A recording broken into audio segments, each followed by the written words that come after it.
friends.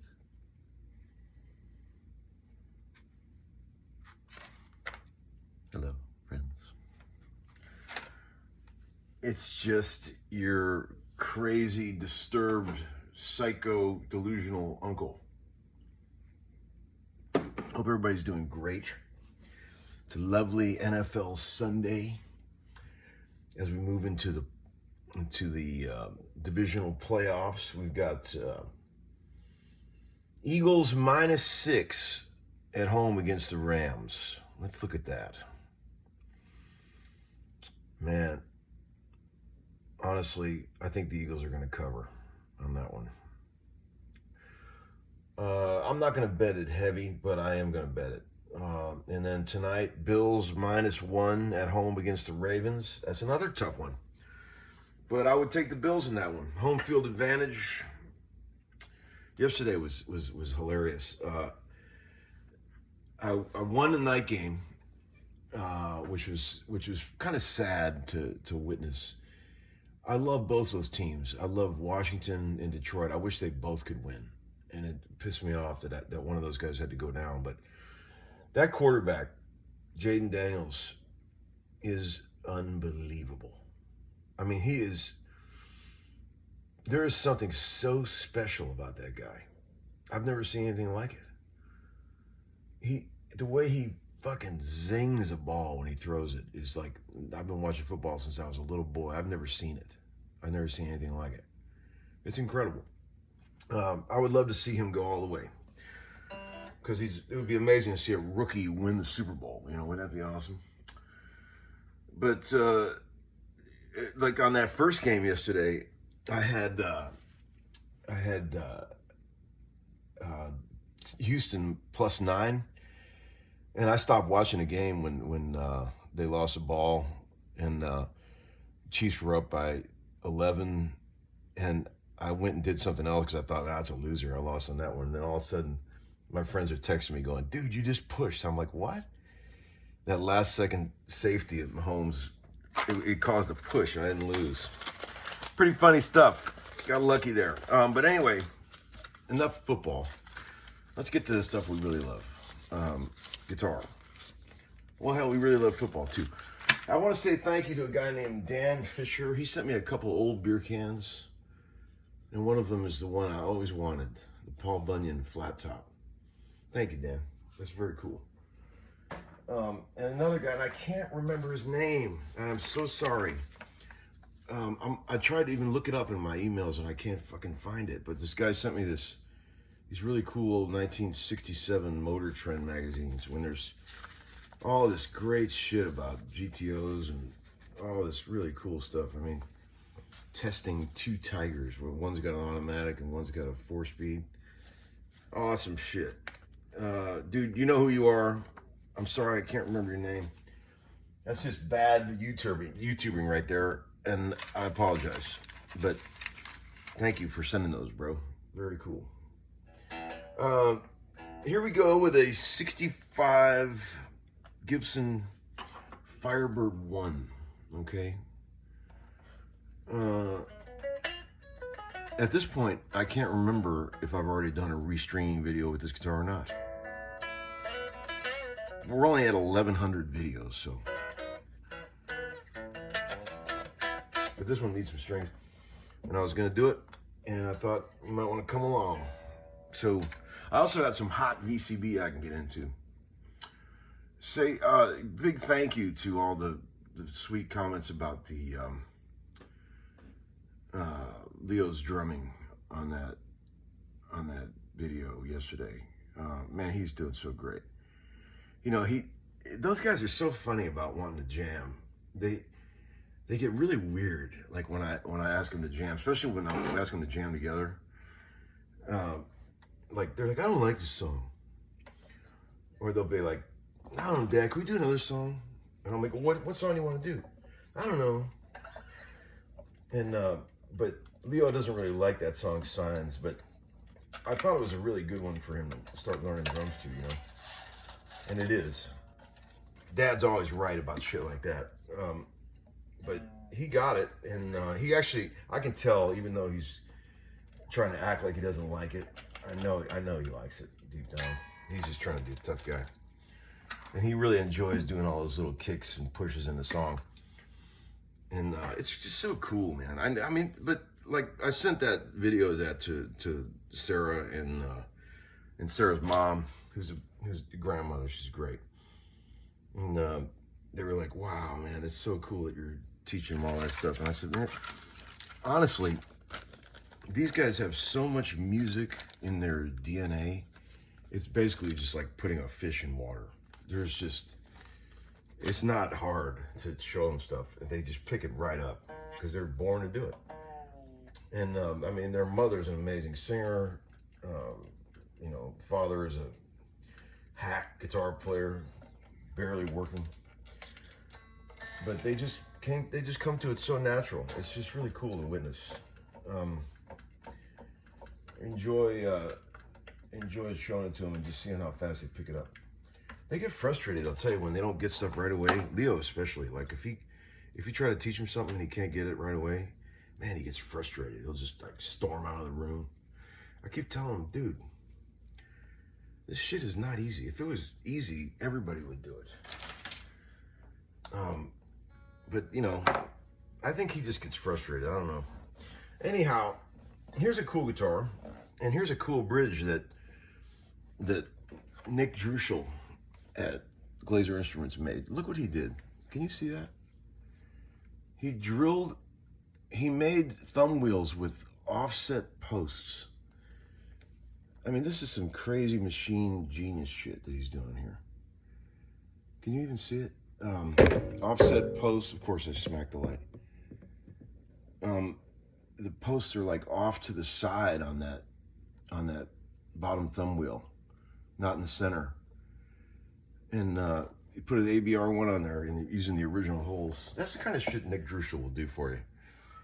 Fearless young man. He'll just do crazy shit like that. He's like learn from Joe Glaser to be an expert machinist. You know, it's really cool what these guys can do. They have 3D printers. They can make anything you want. You don't get that kind of shit in Cleveland. Unless you hang around with Kenny Lesko. He knows how to do all that stuff. You guys know Kenny Lesko up in Cleveland? Rainbow Instrument Repairs. I love that dude. I haven't seen him in ages, but I do love him. That's how I first met Bubba. My dear friend Bubba was from hanging around in a music store when Bubba and Kenny had a repair shop. And I was teaching guitar in there when I was like 18 or 19 or 17 even. And that's how I met Bubba.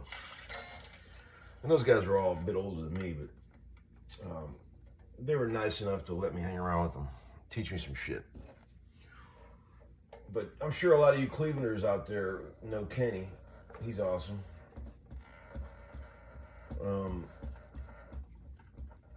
Yeah, let's look at some VCB here too. Let me get up this video here that I was looking at yesterday. We'll look at the one that's called Burst Believer Fever. God, speaking of that, thank God that shit's all blown over. The mental illness parade. I'm glad that's over with. Okay. Let's see. Master class in how to string, tune, and fiddle around and play the coolest shit. Oh man, thank you. My friend Miss Melissa said I'm like the Eleanor Rigby of bench videos. I don't know what that means. Does that mean I'm a lonely man darning his socks in the night? It is kind of like that. Let's see. We're having some fun today, though. I mean, I love it when the boys are here. They're doing Legos. You can hear them down there making all kind of noise, playing Xbox. Hey, Larry. Thanks, man. Just had a long 10-hour bar shift, and your video got my head right on the way home. Keep the wisdom coming, brother. Ah, dude, I appreciate that. I get a lot of those kind of videos, and it's really cool, man. I'm glad that I can calm some people down in this world, because we sure as fuck got some crazy shit going on. Man, I watched that SNL monologue that Dave Chappelle just did recently. God damn, he's funny. I loved it. That'll probably be another thing that's very controversial. I like Dave Chappelle, but I think he's fucking hilarious. Did you guys see it? The most recent thing he did on Saturday Night Live? Highly recommend it if you didn't see it. It's amazing. Can't even afford a Les Paul Standard, so a Burst. You're very lucky to have one. Well, yes, I'm lucky to have any of this shit, and I fucking work my ass off to get it, and I hope that you guys out there can do the same. I mean, I started with nothing. You guys saw what I had when I was a kid. I had a SG copy and a Pig Nose 3060. You guys remember those? God, I would love to find another one of those someday. It was a little combo amp, 112 combo amp, Pig Nose 3060. It wasn't the little tiny one that was like this size. It was bigger. It was actually a little combo amp.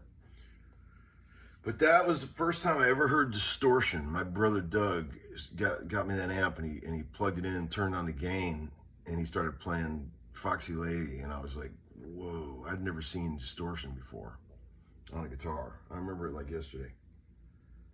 Pretty awesome.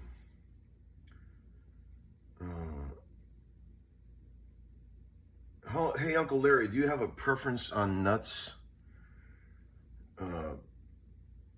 Anything but that new shit that Gibson uses. Okay, I'm just gonna say that. What the fuck is that stuff that they make those nuts out of on those new guitars? It's the worst. I mean, if I took over Gibson, I would immediately go in there. I'd be the step one. Where's all the nuts? Throw them in the trash, and let's get some fucking good ass bone nuts and start doing it like we used to. Let's see.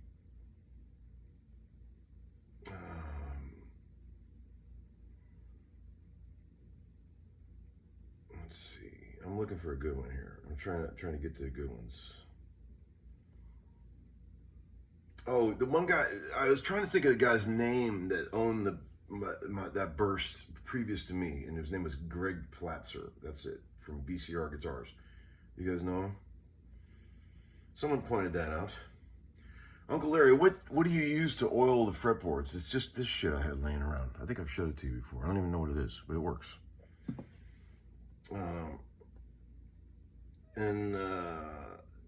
Remember when I asked if anybody could identify that song that I was playing? It was The Faith Healer by Alex Harvey, sensational Alex Harvey band. And I know you guys have heard me go off before about how much I love Alex Harvey. If any of you young cats out there don't know about the sensational Alex Harvey band, do yourself a favor and do a little research. They were amazing. They had it all. They had comedy, talent, creativity, balls, theater. Two brothers in the band, and man, they could really play their instruments, and they were just super creative. I think they would be at the top of the list of bands that I would like to see in a small club in their heyday. I mean, that would have been an entertaining show to see them when they were like on fire in about 1974. That was quite the experience, I would imagine. The guitar player, Zal Clemenson, he used to dress up like a marionette, I suppose you'd say. He had like a weird sort of clown face. They were pretty nasty. Nasty little rock and roll band. And Alex Harvey was a Scottish frontman that they got, that he actually was in a different band called Tear Gas. Actually, I think the band was called Tear Gas, and then Alex Harvey came along, and he was way older than the rest of the cats, and he just took the whole band and called it the Sensational Alex Harvey Band. But start with the live black and white version of Midnight Moses, if you've never heard of that band before. If you don't feel something from that, then you need to go to the doctor, okay? Because that shit is fucking awesome. It's as good as that legendary version of the MC5 doing Kick Out the Jams. It's as good as that. that black and white. So that'd be an interesting question. Band, top 3 bands you would see in a small club in their heyday. Man, that'd be awesome. Who would you pick? You'd have to say the Beatles. I mean, if you could actually see them in a place when you could hear them what they were playing, like by the time they probably got done with those Hamburg gigs, they were probably really, really, really tight and really good. I would put them at the list for sure. The Who, of course, one of the best live bands ever. 69 or 70, The Who.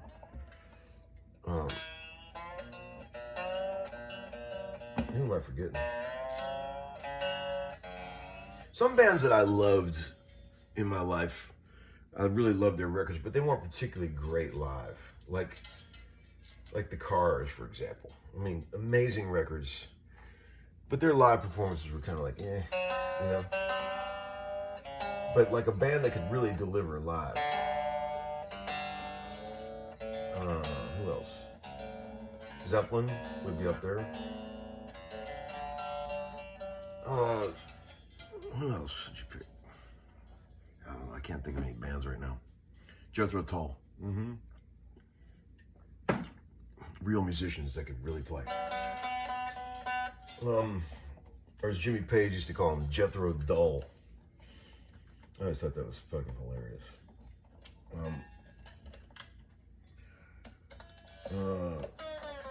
Let's look at a couple more VCVs. See if we can get a new thing cooking here. Uncle Larry, what was that delay you pushed in at the end there?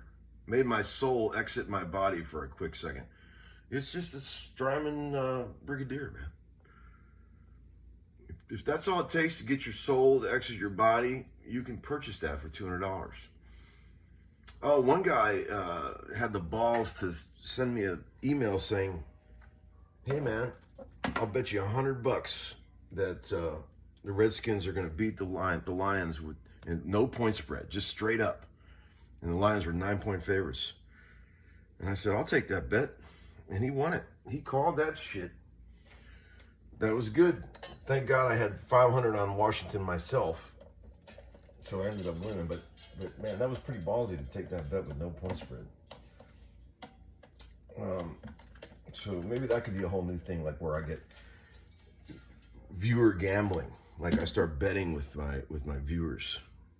That'd be awesome. Then I don't even need a bookie. That would be... Think about that. The possibilities are endless. That's hilarious. God. Everybody got a kick out of me saying to Marshall, "I've wiped your ass since you were an embryo. Don't get all Richard Simmons on me." I've had a lot of comments about that. Yeah, that's what he's doing. Yeah, Buddy Hackett, the Buddy Hackett of hair bands, is also calmed down. Everything's so calm now. It's nice.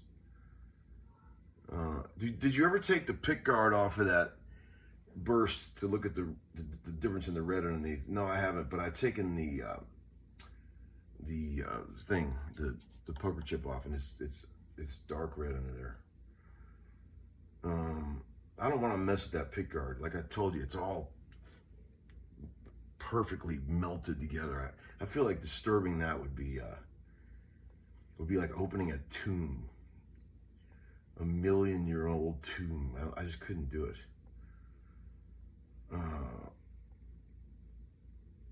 Let's see. I showed the '83 studio to Marshall, that white '82 Les Paul studio. He was kind of like, "Yeah, it's cool, Dad." He didn't really like it that much. It was a sort of lukewarm response, I would say.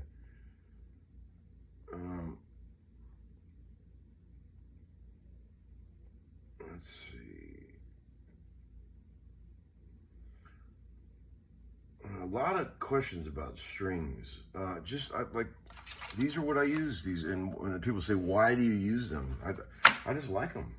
I mean, I couldn't really tell you a bunch of reasons, but I just like them, and they feel good, and they seem to work for what I'm doing. You know, Uncle Larry has a Monte Carlo. What year? It's a '70. First year model. It's actually for sale at the moment. If anybody needs a cool Monte Carlo, let me know.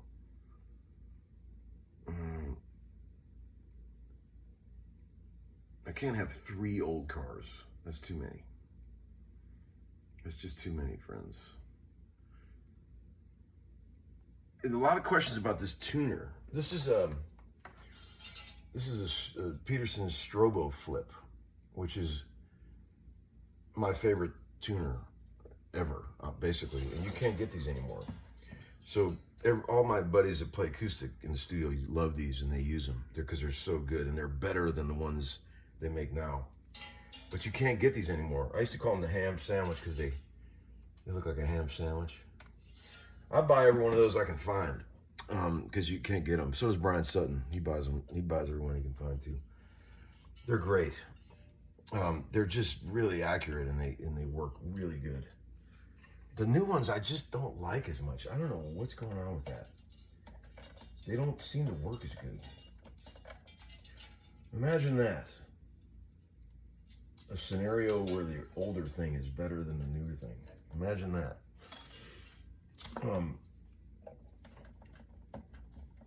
It's snowing here today. My boys are loving it. It's sticking to the ground too. Nice snowy morning. Really cool. Man, they get so excited about snow. I really like it too, honestly. It brings back memories of Cleveland, which is probably what I'll call this episode. Memories of Cleveland. Here, we're almost done here. And then we can string it up or turn it on the amp and see if we can get a noise going. We always have to do the old Zeppelin test at the end.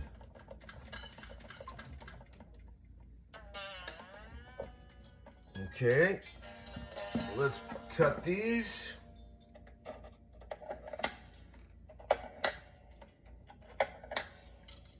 This guitar was an absolute mess when I first got it. It played like shit. I remember buying it from Rumble Seat years ago, and I just took a chance on it. I thought it had something magical in it. Gave it to Greg Voros years ago, and he worked on it for ages. And man, he said it was a ball game to get it right. But man, when I got it back from him, I couldn't believe it, how good it was. He did a great job on this. It's just really good sounding P90s on this one. There's a very acoustic quality.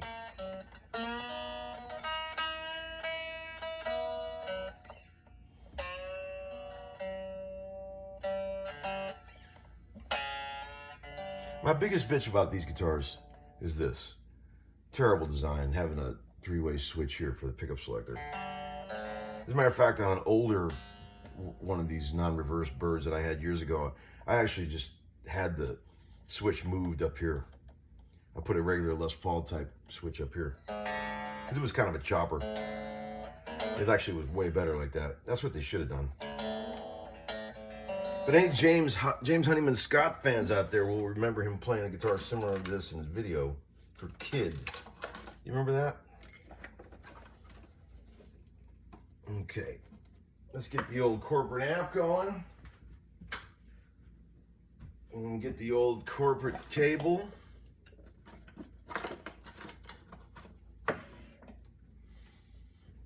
Yeah, there we go. We got to do the old phone tilt. Remember, we always do that. So you can see the guitar. That's how we do that.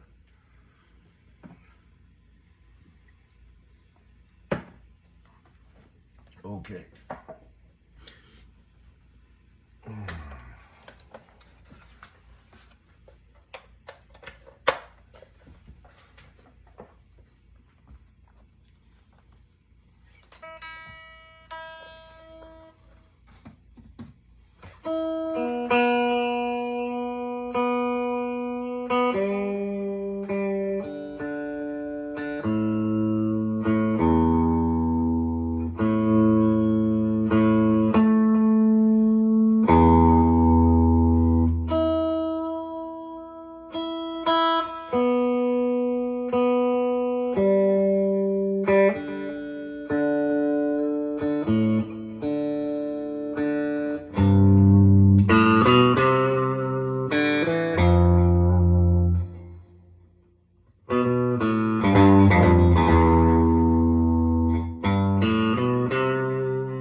fiddle sound. Holy shit.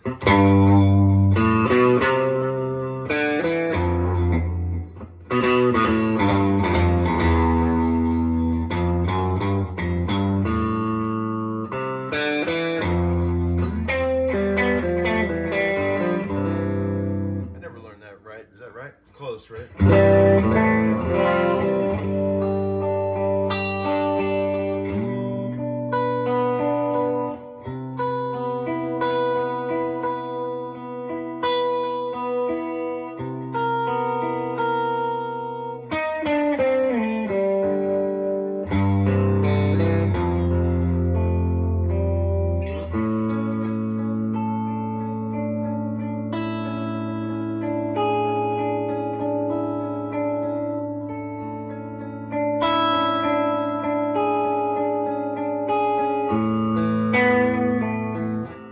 That's like God's Gretsch right there.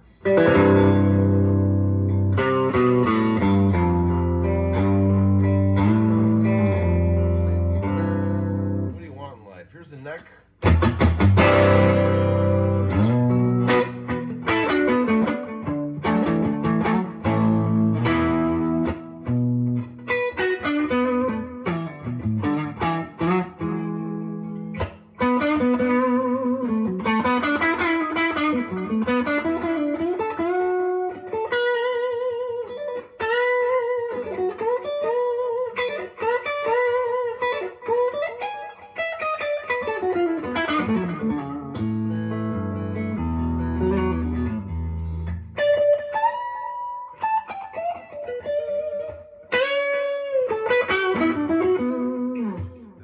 On this guitar is like the same as a Stratocaster.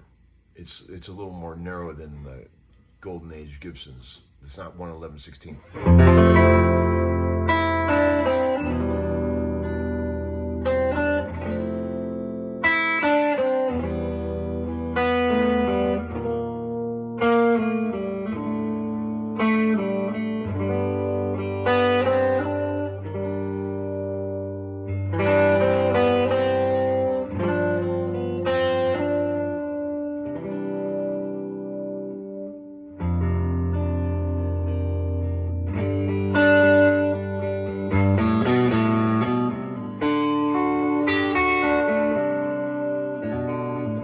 Start a band with just that sound.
This guitar is so much fun to play.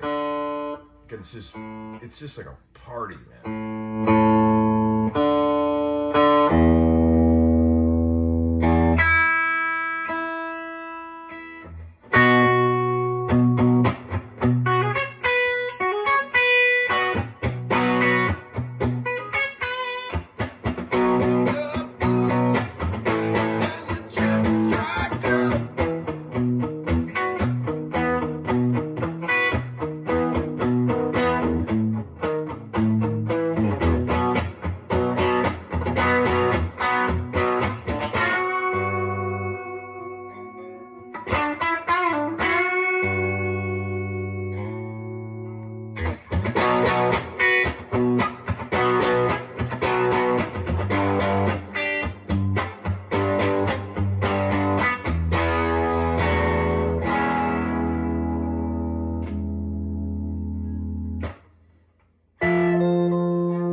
35 minutes is enough torture for a Sunday. Let's go watch some football. Have a great time today. See you later.